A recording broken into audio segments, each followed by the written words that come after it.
The chair would now like to address Mr. Blitzer. This question is interesting. I'll have to edit it a little bit. You implied that Israel has the right to exist because of what happened to the Jews during World War II. Why in Palestine? Don't the Palestinians too have the right to a secure homeland? Why do they have to suffer and make way for the Jews? Look, we can go back and we can argue over the birth of Israel, the justice of the birth of Israel. We can argue over whether or not there should be an Israel. There is an Israel today. There's a strong Israel today, a vibrant Israel that is not going to disappear. Palestinians have missed opportunities. There is an opportunity today. I don't see any useful purpose in arguing over what justifications Israel has to exist.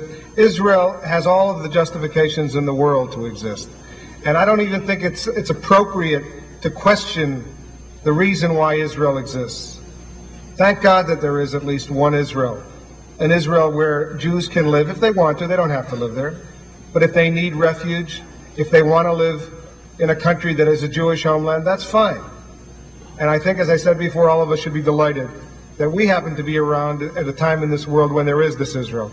Zionism is an ideology. It's the national liberation movement of the Jewish people. To deny Zionism, to reject Zionism, is about as racist an element as you can get. Why should all of these people, Palestinians and others, deserve a homeland if the Jews can't have a homeland? Have not the Jews suffered enough all of these years to have a homeland? Have not the Jews developed an identity, a culture, a religion? Sure, the Jews deserve a homeland.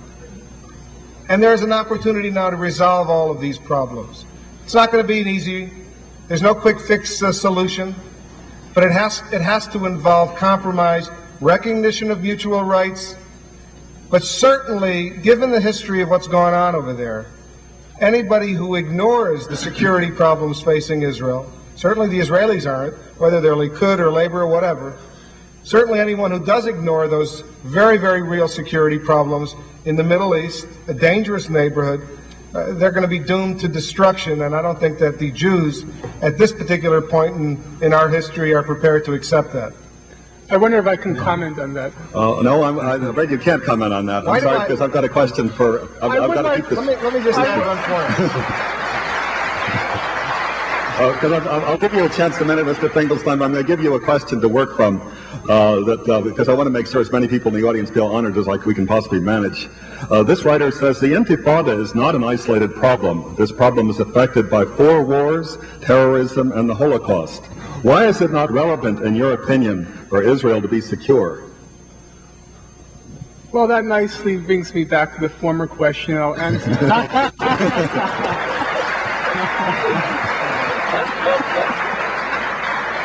And I'll answer both at the same time. I suppose it wasn't missed on anyone in the audience that Mr. Blitzer was deploying that same familiar lawyer's tactic. The question that was put to him was, if we accept the legitimacy of the state of Israel, why don't we also accept the legitimacy of a Palestinian state? And then Mr. Blitzer went on to tell us all the good reasons why we should accept the legitimacy of the state of Israel, something which, by the way, I concur with. But that still doesn't answer the question. If one does accept the legitimacy of the state of Israel, why doesn't one also accord the same rights to self-determination and statehood to the Palestinians? That was the question, as I understand it, that was put to him. Now, the issue of security was raised, and somebody made it, I think, inaccurate inference that I'm not concerned with the security of the state of Israel. I am. I'm also concerned about the security of a Palestinian state. Again, we have to apply the same standards across the board. Israel is ranked as the 4th leading military power in the world. Does it have real security claims against the Palestinians?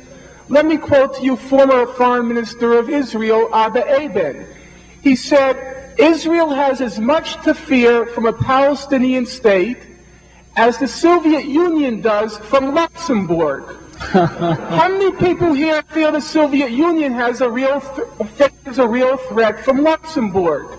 Furthermore, if we apply the logic of Abba Eban, the Soviet Union had more rights to occupy Afghanistan than Israel does to occupy the West Bank and Gaza, because certainly Afghanistan poses a greater security threat to the Soviet Union than Luxembourg. How many people here support the Soviet occupation of Afghanistan? Now let's look at what Amos Oz says in his most recent book, The Slopes of Lebanon. He asks to me, even though I am no great admirer of Amos Oz, he asks to me a reasonable question. What does Israel, the fourth-ranking military power in the world, have to fear from a state that would be 1/5 the size of Albania and 1/2 the population of Kuwait? Is that a real threat to the state of Israel, or is that simply an excuse to continue the occupation? Israel faces as much of a military threat from the Palestinian state as the United States did from Grenada. Now, surely Ronald Reagan, or perhaps Ronald Reagan, believed that Grenada posed a major security threat to the United States, exactly as George Bush 2 weeks ago again affirmed that Nicaragua poses a major national security threat to the United States. Nicaragua, which has to its credit 2 escalators and 1 elevator, poses a national security threat to the United States. It seems to me, applying the same standards as Abba Eban uses and Amos Oz uses, we have to dismiss this totally spurious notion that Israel is maintaining its occupation of the West Bank and Gaza for security reasons. It has very good reasons to maintain the occupation, but I'm afraid to say they have precious little to do with security.